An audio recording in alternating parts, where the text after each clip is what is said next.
बिस्मिल्लाहिर्रहमानिर्रहीम। आप सबको अस्सलाम वालेकुम। आज जिस फ्रेगरेंस के बारे में हम बात करेंगे इसके ब्रांड का नाम है मंसेरा और इस स्पेसिफिक फ्रेगरेंस का नाम है टोंका कोला। टोंका कोला और ये 2022 की रिलीज़ है। मैं पहले आप लोगों को इसकी बॉटल दिखाता हूँ, फिर मज़ीद इसके बारे में हम बात करते हैं। मंसेरा की पैकिंग इस तरह की नहीं होती, लेकिन क्योंकि टेक्सचर है तो इस तरह के बॉक्स में आया है। और इसके जो टेक्सचर का बॉक्स होता है, हमेशा अगर आपने टेस्टर लेना है तो आप किसी रिलायबल बंदे से, किसी जानने वाले बंदे से लें। मैं तो वकास अहमद से इसका टेस्टर लिया, रिलायबल बंदा है। अदरवाइज़ लोग रीफिल्ड बॉटल को टेस्टर कह के बेचते हैं तो वो ठीक नहीं होता, ठीक है। तो बारह मैं आप लोगों को इसकी बॉटल दिखाता हूँ। ये तो इसका बॉक्स, मंसेरा की पैकिंग आप लोगों को पता है कैसी होती है।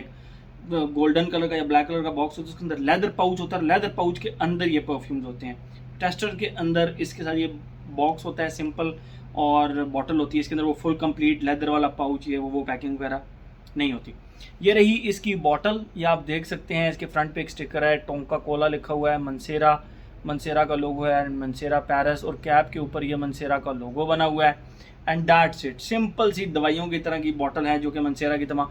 और इसकी जो कैप है ये मैग्नेटिक है, ठीक है। आप इसको ज़रा सा ओपन करेंगे तो ये इसको रिपेल करके खोल देगा, ठीक है। खींच के भी खोल सकते हैं, ज़रा ज़्यादा एनर्जी लगेगी। अदरवाइज इसको ज़रा सा टर्न करेंगे और ये आपका कैप रिमूव हो गया, ठीक है। कैप के ऊपर ये आप देख सकते हैं ये मंसेरा का लोगो है जिसमें एम प्रॉपर लिखा हुआ है।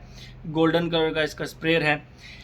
बात करते हैं हम इसकी खुशबू की। इसकी खुशबू कि इसका नाम टोंका कोला क्यों है, उसकी दो रीज़न्स हैं। इसके दो इंग्रेडिएंट्स मेन हैं। एक इसमें टोंका दबा के भरा हुआ है और दूसरा इसमें कोका कोला की खुशबू है। यस, कोका कोला की। इसके नोट्स के अंदर भी कोका कोला मैंशनड है, क्योंकि मैंने जब इसके नोट्स चेक किए ना फ्रेगनेंटिका पे, ज़ाहिर बात है जब आप जाते हैं उसकी प्रोडक्शन डेट, उसकी लॉन्च डेट चेक करने के लिए, तो वहाँ पे मैंने इसके नोट्स में देखा तो बाकायदा कोका कोला लिखा हुआ था, नोट्स के तौर पे मेंशन था, ठीक है। तो कोका कोला इसके अंदर आपको प्रॉपर मेंशन फील होती है। तो बताता हूँ आपको इसकी खुशबू का। जैसे ही आप इसको लगाते हैं इसके स्टार्ट में आप, लेकिन एक चीज़ है, कोका कोला अकेली सिर्फ आपको थोड़ी देर के लिए फील होती है। जैसे ही आप इसको लगाते हैं ना, लिटरली आपको इस तरह लगेगा जिस तरह कोका कोला के अंदर आपने चेरी का थोड़ा सा जूस डाल दिया। और चेरी की खुशबू अगर आपको थोड़ा सा मालूम हो, थोड़ी सी हल्की सी मेडिसिनल होती है, हल्की फुल्की सी मेडिसिनल होती है, और एक थोड़ी सी आप कह लें कि वुडियर साइड पे और थोड़ी सी जैमी साइड पे होती है जो चेरी की खुशबू होती है, ठीक है। तो इसके स्टार्ट में कोका कोला के साथ आपको प्रॉपर चेरी की खुशबू फील होगी, कोका कोला की भी खुशबू फील होगी, लेकिन चेरी की खुशबू प्रोमिनेंट फील होगी। सेकंड फेज के अंदर जब ये पहुंचता है तो आपको इसके कोका कोला के साथ, यानी कोका कोला तो आपको इसको ना फर्स्ट और सेकंड फेज में प्रोमिनेंट खुशबू मिलेगी।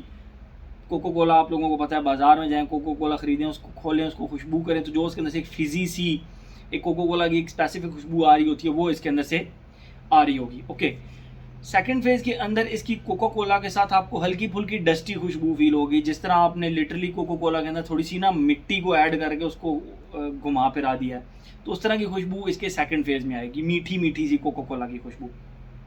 और थर्ड फेज की अगर हम बात करें, थर्ड फेज के अंदर इसके अंदर डस्ट की खुशबू रह जाती है। कोको कोला इसको छोड़ देता है और डस्ट की खुशबू के साथ, बेसिकली तो वो पचूली की खुशबू है, लेकिन वो डस्टी सी, हल्की सी अर्दी सी एक खुशबू फील होती है, जिस तरह मिट्टी की खुशबू होती है उस तरह, लेकिन उसके साथ टोंका बीन्स की खुशबू आती है। टोंका बीन्स, अब क्योंकि इसके नोट्स में भी लिखा हुआ है तो मैं इसीलिए इसको टोंका बीन्स कह रहा हूँ कि टोंका बीन्स की खुशबू आती है।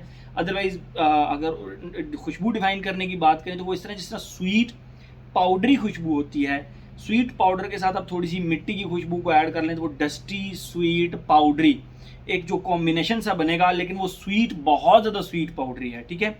डस्ट की खुशबू उसको मज़ीद इन्हांस करती है और मज़ीद उसको मैं समझता हूँ कि प्रोजेक्ट करवाती है, ठीक है।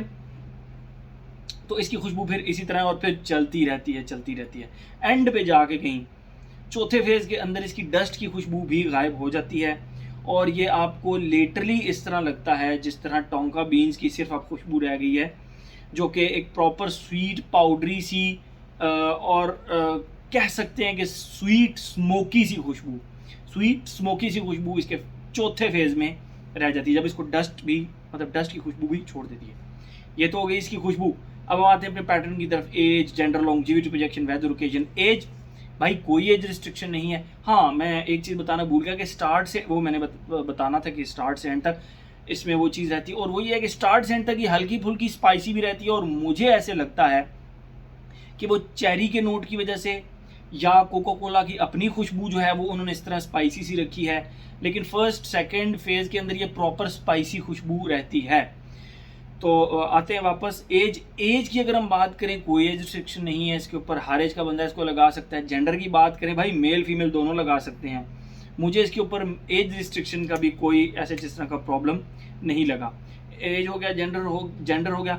लॉन्जिविटी प्रोजेक्शन की अगर हम बात करें तो मुझे नेक्स्ट डे भी अपनी शर्ट से इस फ्रेगरेंस की खुशबू आ रही थी, जो कि एक अच्छी इसमें मतलब अगर मैं कहूँ कि मुझे मंसेरा की फ्रेगरेंसेस कोई भी मुझे नेक्स्ट डे भी अपने कपड़ों से खुशबू आ रही थी, तो हैरान होने वाली कोई बात नहीं है। मंसेरा की तमाम फ्रेगरेंसेस के साथ यही होता है कि इनकी फ्रेगरेंसेस बहुत ज़्यादा लास्ट करती हैं। प्रोजेक्ट कुछ फ्रेगरेंसेस करती हैं, कुछ बिल्कुल स्किन सेंट हो जाती हैं, but not in this case.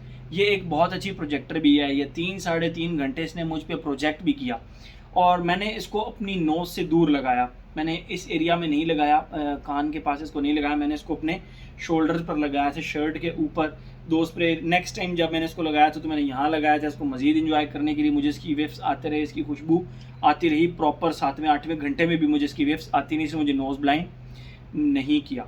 Longevity easily 1 day, projection इसकी 3-3.5-4 घंटे है। मंसेरा जो फ्रेगरेंसेज इस्तेमाल करते हैं उनको ये चीज़ तो पता होगी कि मंसेरा लॉन्जिविटी में मार नहीं खाता। वेदर और ओकेजन की बात करें तो आप इसको गर्मियों में ठीक है, क्योंकि हल्की फुल्की स्पाइसी सी खुशबू आपको इसके अंदर से आती है, जो कि शायद कोका कोला के करैक्टरिस्टिक्स में से हो, लेकिन या चेरी की भी करैक्टरिस्टिक्स हो सकती हैं। लेकिन आई वुड से कि गर्मियों में इंडोर्स हैं तो फिर तो प्रॉब्लम नहीं है। गर्मियों में इंडोर्स और फॉल एंड विंटर में तो आराम से आप इसको लगा सकते हैं। टोंका बीन फ्रेगरेंसेज, जिसमें भी टोंका बीन होगा वो आप फॉल एंड विंटर में लगाएं तो आपको ज़्यादा इंजॉय कराती हैं। ठीक है, तो एज हो गया, जेंडर हो गया, लॉन्जिविटी प्रोजेक्शन हो गया, वेदर, ओकेजन। आप इसको ऑफिस में लगा सकते हैं, इसके ऊपर कोई रिस्ट्रिक्शन मैं नहीं लगाऊंगा ओकेजन की, सिवाय स्पोर्ट्स एक्टिविटी के। आप स्पोर्ट्स एक्टिविटी के अंदर इसको नहीं लगा सकते, बाकी आप इसको हर जगह लगा सकते हैं। तो मेरे ख्याल में हर एस्पेक्ट इसका हमने कवर कर लिया। तो ये था जी हमारा मंसेरा का टोंका कोला, जो कि कोका कोला बेस्ड एक प्रॉपर फ्रेगरेंस है। Thank you so much.